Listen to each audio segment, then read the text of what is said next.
Russia has always been viewed as the forever big enemy of China, evoking parallels with the tale of the farmer and the snake. Russia has positioned northern China as a significant depository of its radioactive wastes and is extending its influence in the South China Sea.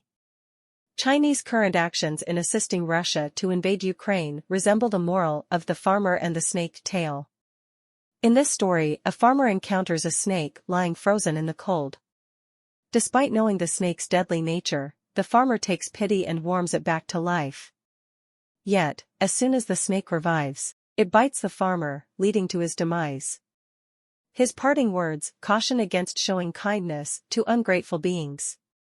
Similarly, China plays the role of the compassionate farmer, while Russia embodies the cunning snake.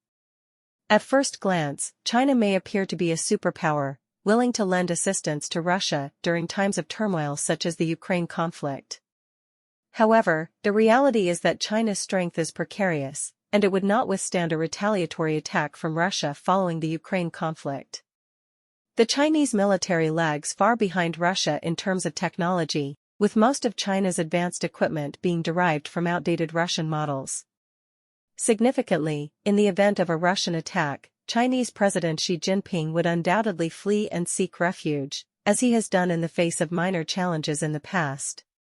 Unlike Ukraine, which has a hero president and receives support from the US and the West and has shown resistance to Russian aggression, China would receive no such aid due to Xi Jinping's anti-American policies.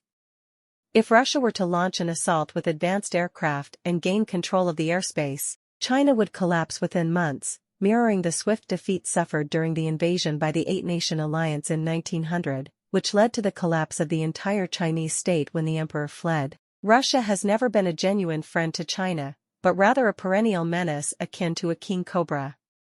Since the 1600s, Russia has harbored ambitions of becoming a naval power in the Pacific. It has relentlessly pursued its agenda, often at China's expense, becoming the sole nation to occupy more than 30% of Chinese territory. This desire has persisted throughout history, from the past to the present and into the future.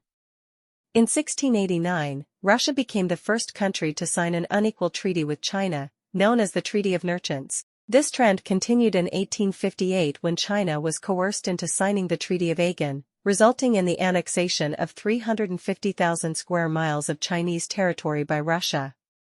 Just 2 years later, in 1860, the Treaty of Peking further extended Russia's territorial gains from China, granting it a long strip of Pacific coastline south of the mouth of the Amur and paving the way for the establishment of the naval base at Vladivostok.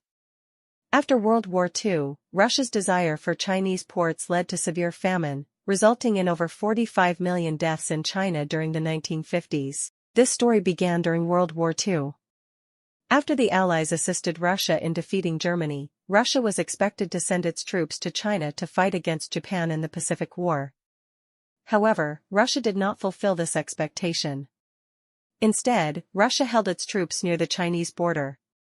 It wasn't until they learned that the US had won the Pacific War that Russia suddenly deployed all of its troops, from air to ground, over China, even extending their presence to the Korea 38th parallel, in an attempt to claim the North Chinese Sea like Dalian port. However, Chinese Chairman Mao did not agree with Russia's actions. Consequently, Russia grew dissatisfied and withdrew its advisors from China, demanding repayment of its loan. This led to 500 million Chinese living without sufficient food supply and resulted in the deaths of more than 45 million, around 10%, Chinese. The toll surpassed the casualties of the China-Japan War during World War II, which caused 20 million Chinese military and non-military dead. Russia's desire to occupy China has never ceased. In 1969, tensions between Russia and China erupted into a heavy military clash on Jinbao, Damansky Island. Even in more recent times, despite Russia facing losses from the Ukraine war and severe sanctions from developed countries, Russian people across the nation still fervently celebrate their past victories over China. For instance, in 2023, they marked the anniversary of the Treaty of Aigun with great enthusiasm. Currently, Russia is collaborating with China in sending naval and aerial forces over the Pacific Ocean. However, This collaboration is not intended to aid China but rather to further Russia's ambition of controlling the Pacific Sea and expanding its power in the region. Astute Chinese leaders have historically avoided close ties with Russia.